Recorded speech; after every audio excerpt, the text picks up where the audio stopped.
The Crown Imperial was commissioned by Henry VII to celebrate the arrival of the new Tudor dynasty. But by the last years of his reign, Henry debased both crown and monarchy with his avarice and, many thought, his tyranny.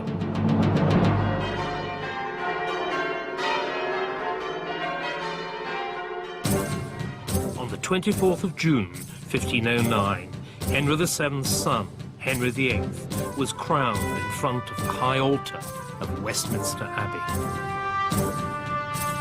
His personality, sunny and romantic, was the opposite of his father's, and it promised a fresh start. Though no one could have guessed how radical, even revolutionary, it would prove to be. Above all, he was no miser. Shortly after his accession, a contemporary wrote, "Our new king doesn't want gold and silver like his miserly old father. Instead, he aims and thirsts for goals, virtue, glory, immortality." He was right, and Henry's reign turned into a quest for fame as obsessive as any modern celebrity's. It took many different forms, and it led Henry into territory where no English king had dared venture before. And, above all, it threatened to upset the traditional balance between freedom and authority, and to turn English kingship into an untrammeled despotism that claimed power over men's souls as well as their bodies.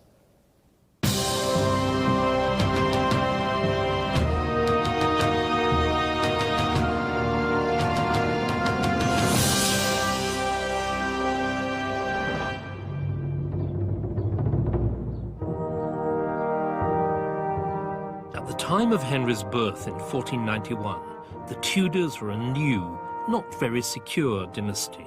His father had failed to reconcile the defeated Yorkist nobility, was about to embark on an unsuccessful war in France, and would steadily reduce the role of the crown to that of the greedy landlord.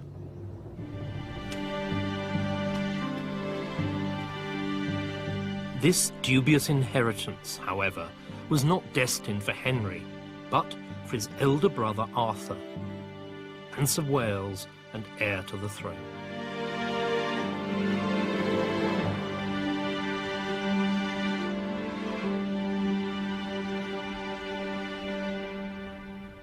Henry, as the second son, wasn't expected to be king, and as a result, he received a rather modern, unkingly kind of upbringing. Instead of having the rigorous demands of kingship knocked into him by male tutors and role models, he was brought up here at Eltham Palace by his mother and with his sisters, who idolized him. And this early experience of women's love made Henry a romantic and paved the way to the great passions and crimes of his adult life. Henry's mother also made sure that his education was of the best, and a succession of distinguished tutors gave him a thorough grounding in the latest Latin scholarship. Even the super-learned Erasmus was impressed, and when he met Henry, aged only 8, in this very great hall, he was bowled over by the boy's confidence, precocious learning, and star quality. But when he was only 11, Henry's life was struck by family tragedy. His brother Arthur died suddenly of a fever, followed soon after by his beloved mother. Henry was now the sole heir to the Tudor dynasty.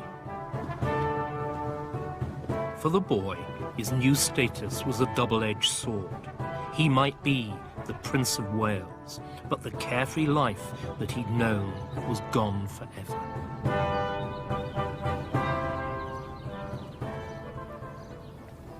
There wasn't much love lost either between Prince Henry and his father, King Henry VII.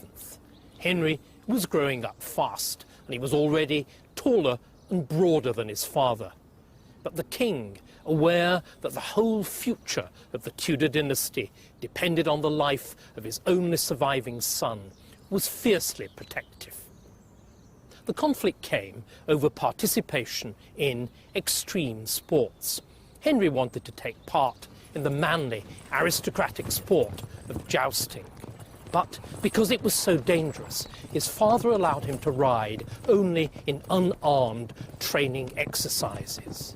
When, in contrast, the real thing took place, Henry had to sit it out, chafing on the sidelines, whilst his friends slugged it out like men. The result was a clash, not only of arms, but of values between father and son about what it meant to be a king. On the 21st of April, 1509, Henry VII died, and the 17-year-old Henry was proclaimed king amidst wild scenes of popular rejoicing. The most impressive tribute came from Thomas More, the great scholar and lawyer whose life and death were to be inextricably linked with Henry's. This day, More wrote, is the end of our slavery, the fount of liberty, the end of sadness, the beginning of joy. Fired with the idealism of youth, Henry had strong ideas about kingship. He'd been brought up on the myths of King Arthur and the exploits of his ancestor Henry V. Like them, he believed in the traditional idea that a great king should be a great warlord. This is the Round Table of King Arthur at Winchester, then believed to have been Arthur's capital. Henry had first seen the table as an impressionable 14-year-old, and now that he was king, he seems to have decided to take Arthur as his model of kingship. Like Arthur, he would be a great jouster. He would have a brilliant court, and above all, he would follow in the footsteps of the once and future king and conquer France.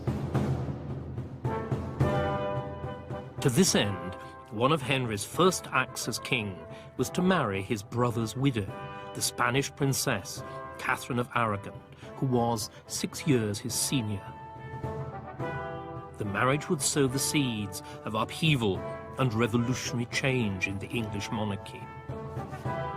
At the time, however, it was much simpler. Henry loved Catherine, but the marriage was also cementing England's alliance with Spain against France.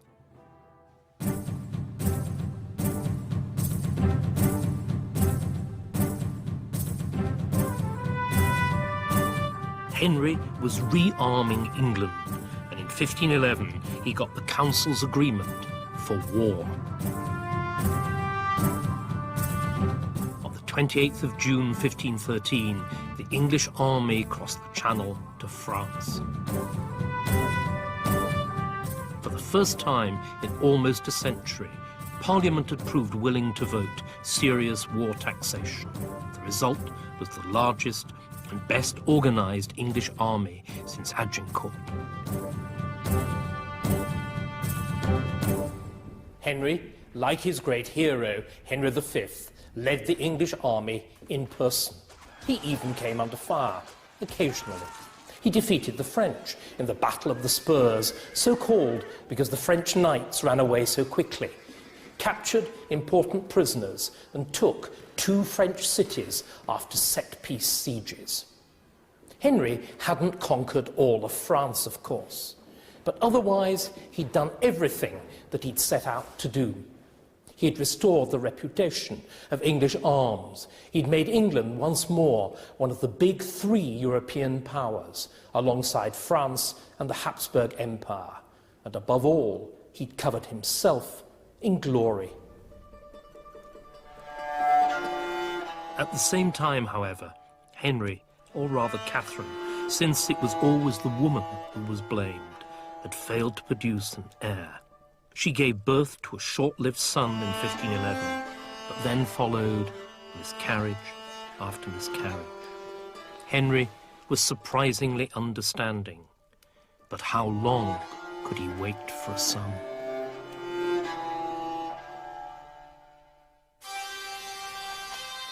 Henry had triumphed in France and had covered himself in glory, but he hadn't done it alone.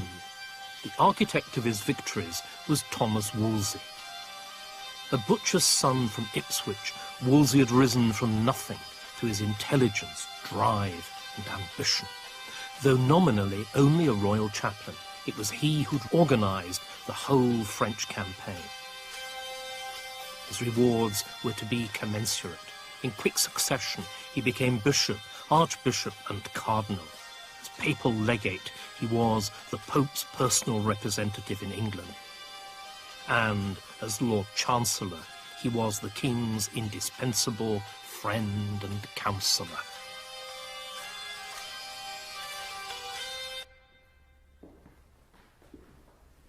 Wolsey was now supreme in church and state.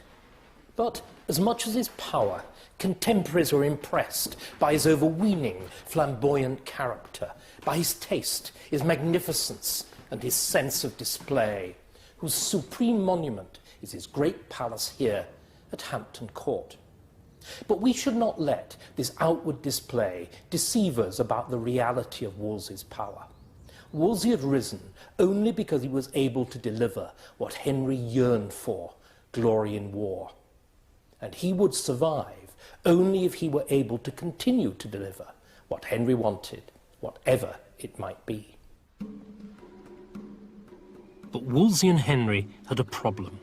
The gains of the French war proved fleeting, and by 1519, Henry was no longer the teenage star of Europe.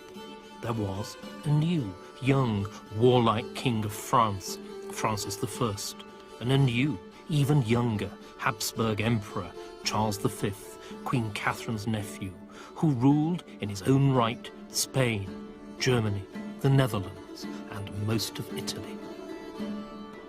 Both commanded much larger resources than Henry, which meant that glory in war was no longer a realistic option. But for the moment, England seemed to hold the balance of power between Francis and Charles, and was courted by both sides. Wolsey, dexterous and inventive as usual, turned the situation to England's advantage by organising the Field of Cloth of Gold, which took place in a dusty, windswept plain in the northeast of France. It centred on a personal meeting between Henry VIII and Francis I, and in another first for Wolsey, it was one of the earliest modern summit conferences. But the Jamboree was much more than that. It was also an Olympic Games with an international jousting competition and an Expo cum Euro Disney with competitive displays of lavish cloth of gold tents and fantastic pavilions, which the English were generally reckoned to have won. It was also fantastically expensive, of course, but still it was cheaper than war, and it reinforced the image of Henry and Wolsey as the arbiters of Europe. But the image, like the Field of Cloth of Gold itself, proved to be a mirage. England's role as arbiter of Europe depended on the continuing balance of power. But sooner or later, Francis and Charles would fight, and one of them would win. What would Wolsey and Henry do then? The moment came in 1525 when Charles V's forces crushed the French armies and captured Francis I himself. But instead of trying to maintain the balance of power, Henry reverted to his early warlike dreams of conquest and proposed a partition of France with Charles. Charles called Henry's bluff. If Henry wanted his share of France, he must conquer it for himself. That required money. Parliament wouldn't have voted for taxation. Instead, Wolsey suggested an extra parliamentary levy, to which, as spin doctor in chief, he gave the emollient name of amicable grant. It made no difference. All taxes are unpopular. This one caused riots. And the worst one of all took place here in Lavenham in Suffolk, which was then a prosperous wool-weaving town. On the 4th of May, 4,000 protesters poured through the streets. The church bells rang the alarm, and the rioters swore that they would die in their quarrel. Other smaller protests took place throughout the southeast. In Lavenham, the rioters pleaded poverty, but in London, sophisticated constitutional objections were raised to a tax which hadn't been voted in Parliament. In the face of the protests, the government abandoned the amicable grant, and with it, Henry's projected invasion of France. Both Wolsey and Henry put a brave face on the climb down, but it was a terrible humiliation. Henry had failed in both peace and war, and his dreams of glory were dashed. But there was a ray of sunshine. Henry had fallen in love again.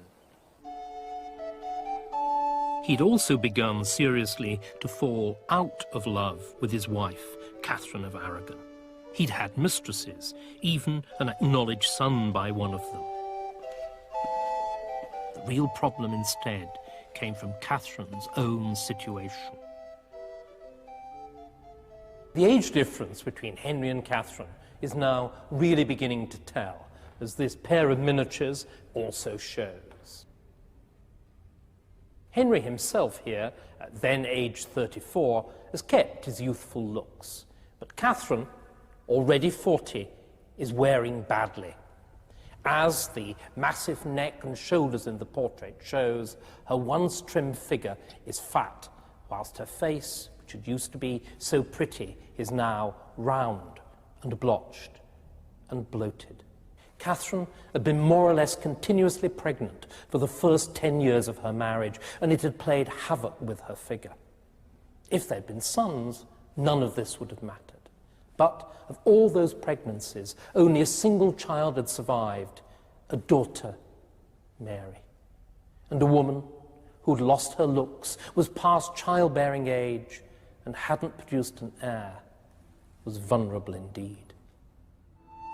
Henry and Catherine's marriage wasn't the first royal union to get into difficulties.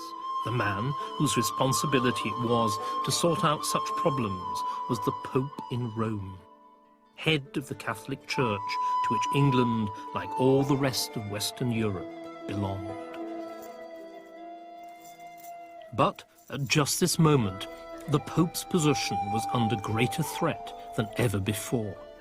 The attack was led by a young German academic, Martin Luther, who, in 1517, launched a furious assault on the corruption of the Roman Church, which began the Protestant Reformation.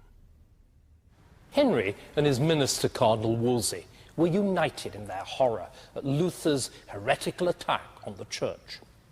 In May 1521, Wolsey condemned Luther's works in a great book burning at St. Paul's Cathedral, whilst Henry wrote a reply to Luther called the Assertio Septem Sacramentorum, or Defence of the Seven Sacraments.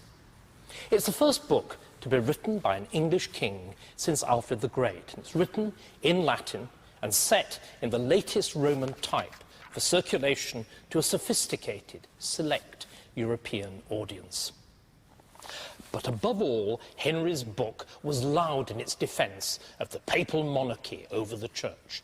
So much so that Thomas More, then Henry's friend and intimate counsellor, warned the king that, since his present good relations with Rome might change in the course of time, he should leave that point out, or else touch it more slenderly. But Henry was adamant in his championship of Rome, and his reward was the title of Defender of the Faith from a grateful Pope. Henry never wavered in his detestation of Luther and all his works, but his attitude to Rome, just as Thomas More predicted, underwent a revolution. The reasons were Henry's need for a son and heir, and love. And the woman he'd fallen in love with was Anne Boleyn, sister of one of his former mistresses. Sexy rather than beautiful, Anne behaved as no mistress had dared to before, with consequences that no one could have imagined.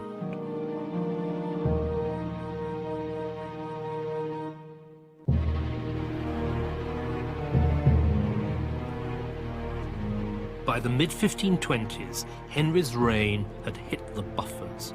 He'd failed in his quest for glory in both peace and war. He failed to father a son and heir. He'd even failed to persuade Anne to sleep with him. For Anne, supremely confident in her hold over Henry, refused him sexual relations unless he agreed to marry her. The difficulty, of course, was that Henry was already married to Catherine, who would never agree to a divorce. So Henry and Anne tried to find legal grounds for dissolving Henry's marriage. Their best hope lay in the Bible, where the book of Leviticus forbade a man to marry his dead brother's widow on pain of childlessness.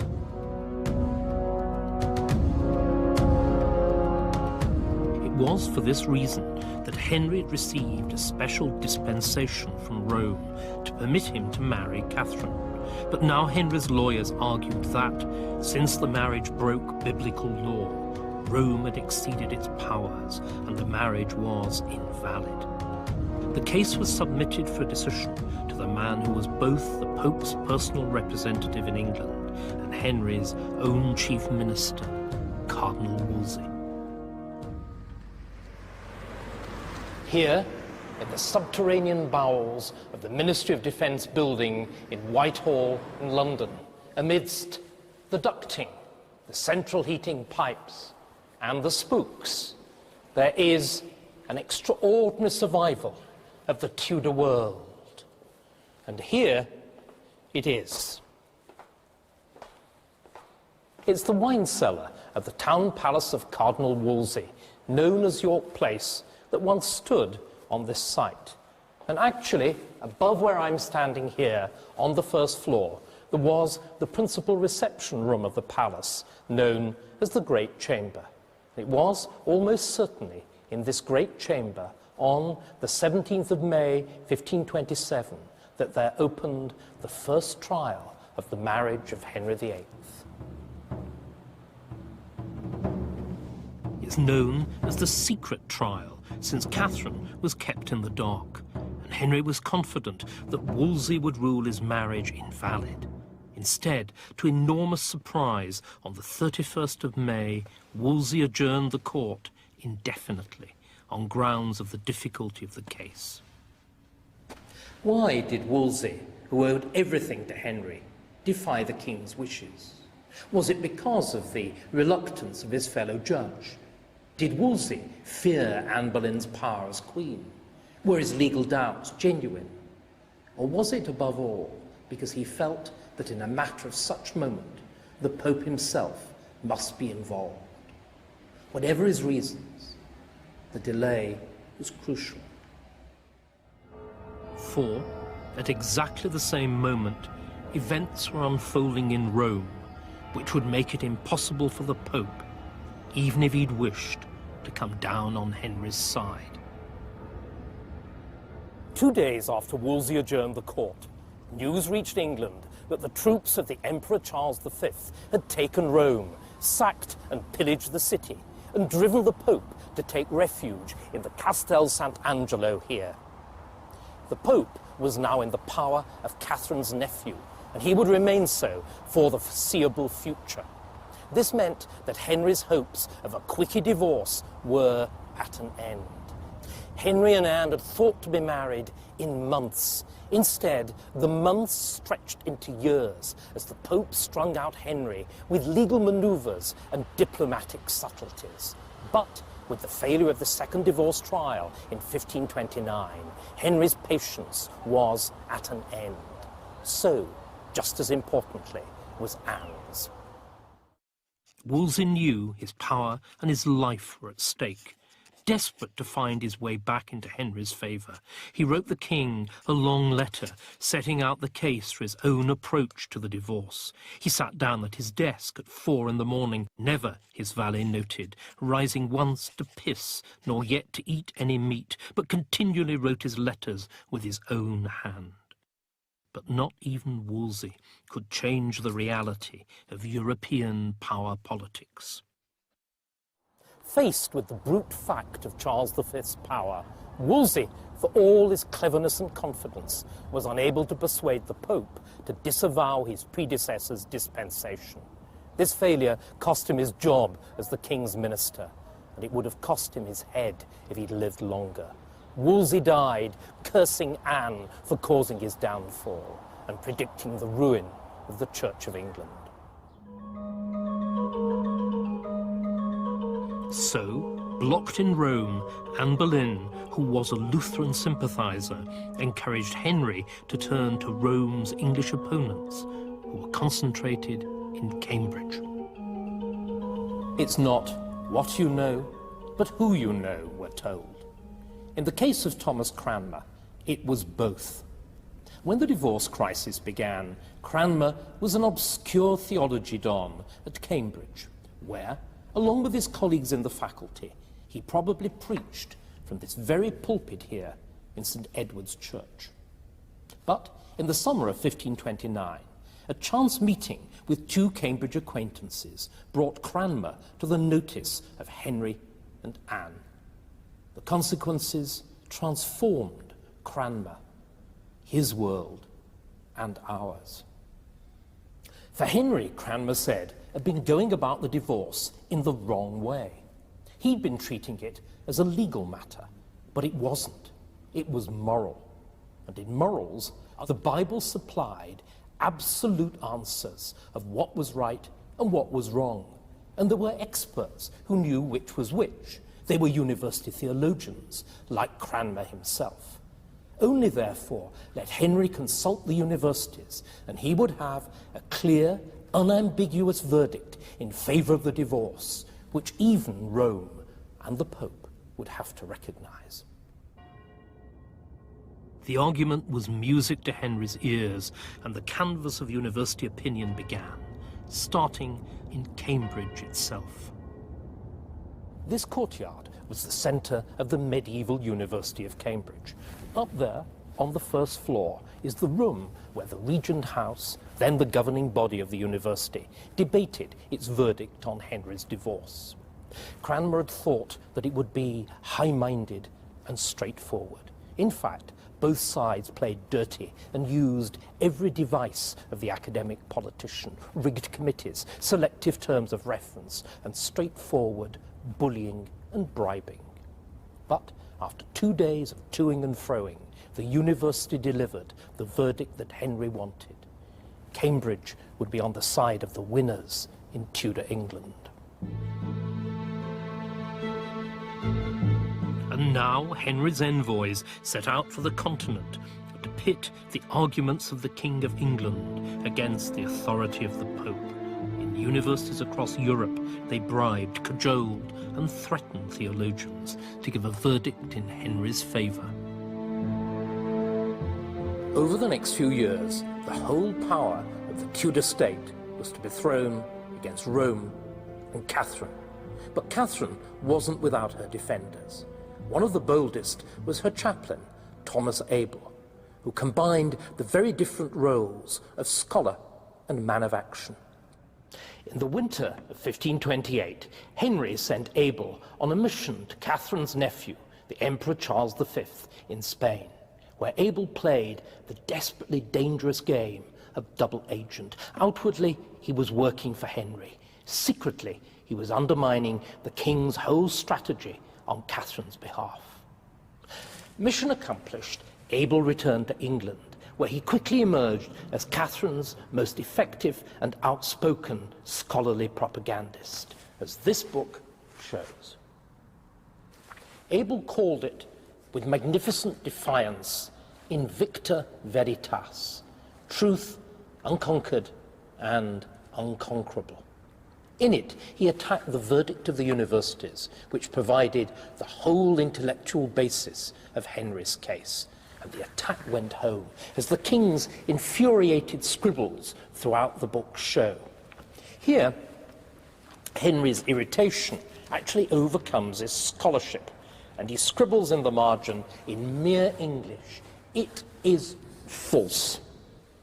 But by the time he'd finished, Henry's composure had recovered sufficiently for him to deliver his damning verdict on the book in portentous Latin, here on the title page. The whole basis of this book is false. Therefore, the papal authority is empty, save in its own seat. Not even that magisterial royal rebuke was enough to shut Abel up. Instead, it took the full weight of the law. He was twice imprisoned in the Tower, where he carved his name and bell symbol on the wall of his cell, and eventually executed as a traitor in 1540.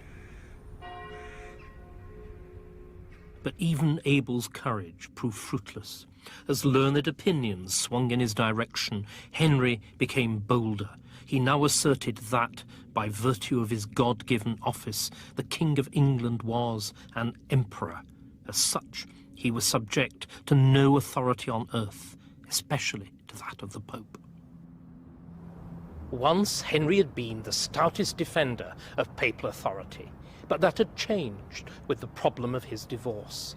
Now, the achievement of his most fervent hopes for Anne and for an heir depended on the idea that religious truth was to be found, not in Rome, but in the Bible.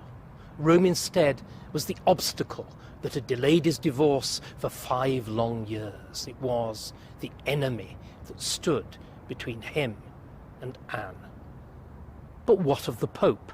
Here again, the Bible spoke, for there were no popes in Scripture, but there were kings, and it was kings, Cranmer and his radical colleagues argued, who were God's anointed, ordained by him to rule his church on earth.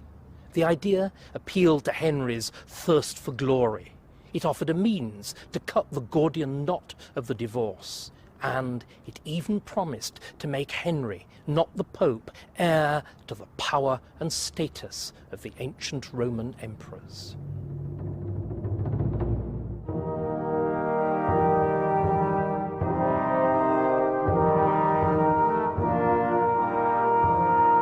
It was intoxicating. Henry now stood on the threshold of a decision that would transform the monarchy and England utterly and forever.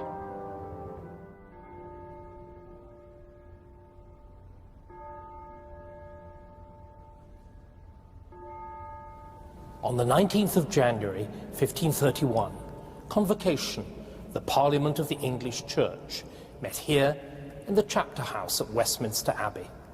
They faced an unprecedented demand to acknowledge that the King was only protector and supreme head of the English Church. Over the next 2 weeks, they fought that demand word by word and letter by letter.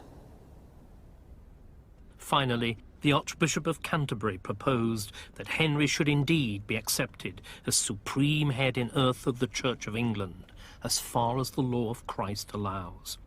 His announcement was greeted with a stunned silence, which the Archbishop ingeniously took to mean consent. The weasel words, "as far as the law of Christ allows," meant what anybody wanted them to mean, and the next year they were dropped. Henry was now supreme head without qualification.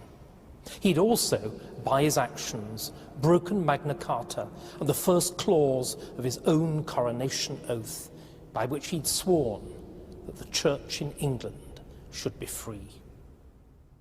And he'd become a bigamist as well. In October 1532, Anne finally gave in and slept with Henry. By Christmas, she was pregnant, and in January 1533, in strictest secrecy, Henry married Anne, despite the fact that Catherine was still legally his wife. The next month, Cranmer was made Archbishop of Canterbury, with the mission to implement Henry's royal supremacy over the Church of England. Cranmer's first and most momentous step came a few weeks later, when he declared Henry's marriage to Catherine unlawful, and Anne instead to be his true wife.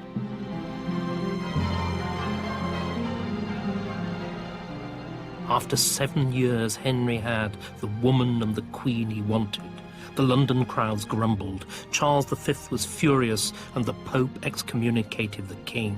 But Henry and Anne defied them all.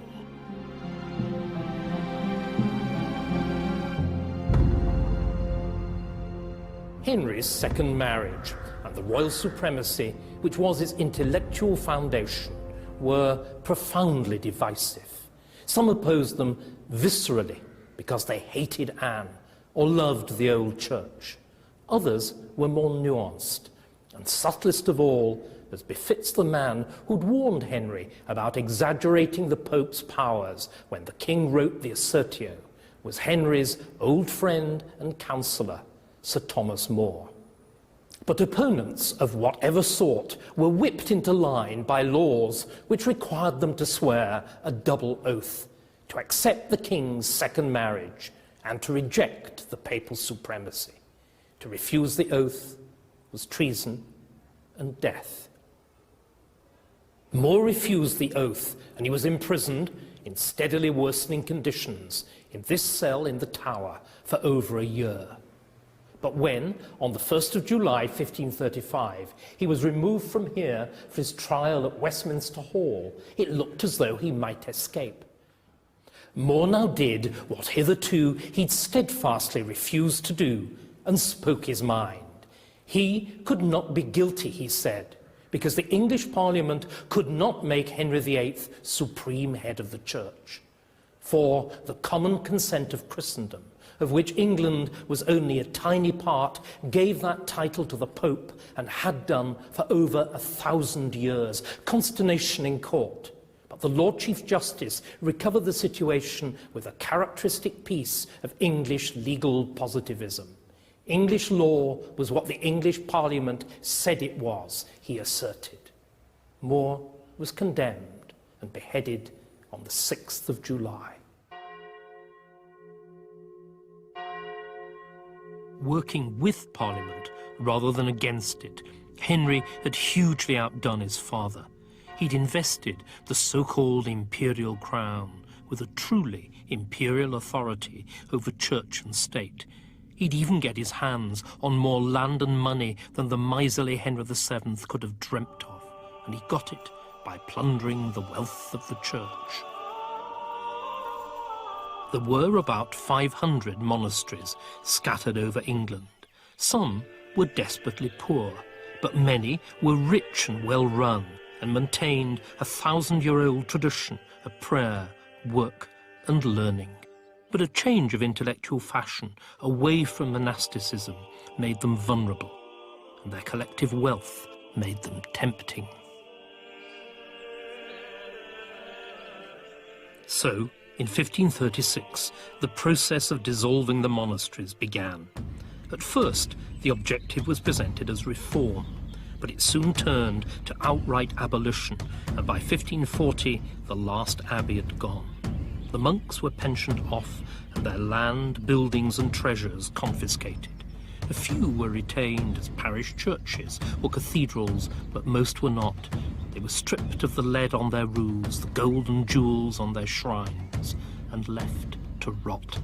It was desecration and sacrilege on the grandest scale. It provoked shock, outrage, and finally open revolt. The result was that in the autumn of 1536, Henry faced the worst crisis of his reign, the rebellion known as the Pilgrimage of Grace. The first uprising was in Lincolnshire, and it spread quickly across the north of England. Under their banner of the 5 wounds of Christ, noblemen and peasants joined together, demanding the restoration of the monasteries and the return of the old religion.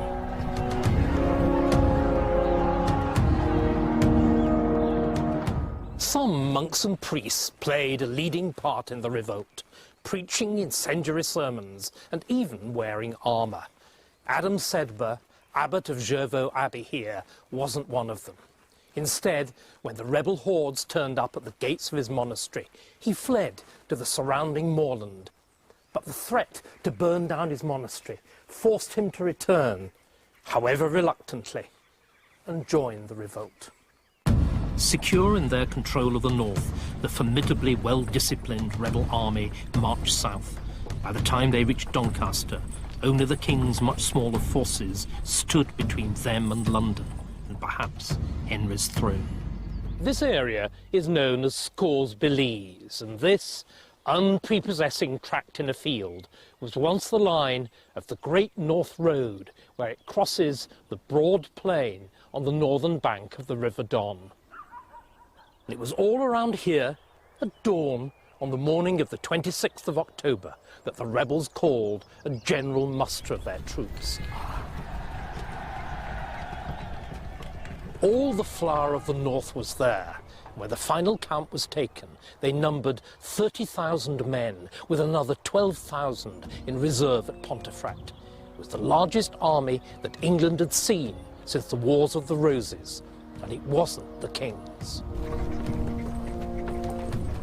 But even though the rebels faced only 8,000 of Henry's forces, they chose to negotiate. They persuaded themselves that the attack on the church was the work not of the king, but of his wicked advisers like Cranmer. They were also double-crossed by the king's representative. He promised them pardon and, believing him, the huge rebel army dispersed. But a few months later, a new minor revolt in the north gave Henry the excuse he'd wanted to break his promises and exact revenge. The leaders of the revolt were arrested and sent to London for trial. Henry was especially severe on clerics who'd been involved, even when, like Abbot Sedba of Jervaux, they'd been coerced into joining the revolt. Sedba was arrested with the rest and sent to the Tower. Then he was tried, condemned, and saw Jervaux confiscated. The aristocratic leaders of the revolt were beheaded, but the rest, including Sedba himself, suffered the full horrors of hanging, drawing, and quartering. Henry's supreme headship of the church, which had begun in the name of freeing England from the papal yoke, was turning into a new royal tyranny to be enforced in blood.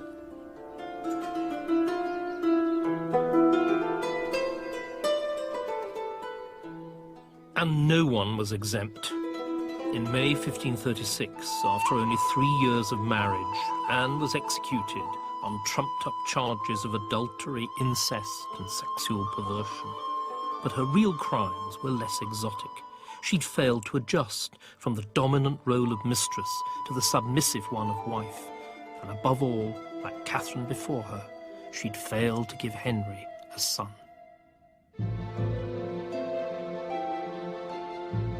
Within 24 hours of Anne's execution, Henry was betrothed again, and on the 30th of May, he married his third wife, Jane Seymour. Demure and submissive, conservative in religion, Jane was everything that Anne was not. And in October 1537, she did what Anne and Catherine had both failed to do, and gave birth to a healthy son and heir, Edward. Jane died a few days later, but the boy lived and became Henry's pride and joy. All of the problems which had led to the break with Rome, the king's first 2 disputed marriages, his lack of a male heir, were now solved. With the occasions of the dispute out of the way, why didn't the naturally conservative Henry return to the bosom of the Roman Church? The answer lies in this painting here. The original, of which it's a copy, was sited in the king's private apartments, and as such takes us into his very mind. The date, 1537, is the year of Prince Edward's birth. In the foreground is the proud father, Henry VIII, together with the recently deceased mother, Jane Seymour. Behind are Henry's own parents, Henry VII and Elizabeth of York, while in the middle there are inscribed Latin verses which explain the meaning of the painting. Which is the greater, the verses ask, the father or the sun. Henry VII was great, they reply, for he brought to an end the Wars of the Roses. But Henry VIII was greater, indeed the greatest, for whilst he was king, true religion was restored and the power of popes trodden underfoot. This, then, is why Henry refused to return to Rome. The supremacy may have begun as a mere convenient device to facilitate his marriage to Anne Boleyn, but it had quickly taken on a life of its own as Henry had persuaded himself that it was his birthright, his raison d'être, and above all, his passport to fame, not only vis-à-vis his father, but in the eyes of posterity as well. Henry had got what he wanted, but to do so he'd had to use ideas like Luther's biblically based approach to religion, which he detested. The symbol of these compromises was the New English translation of the Bible.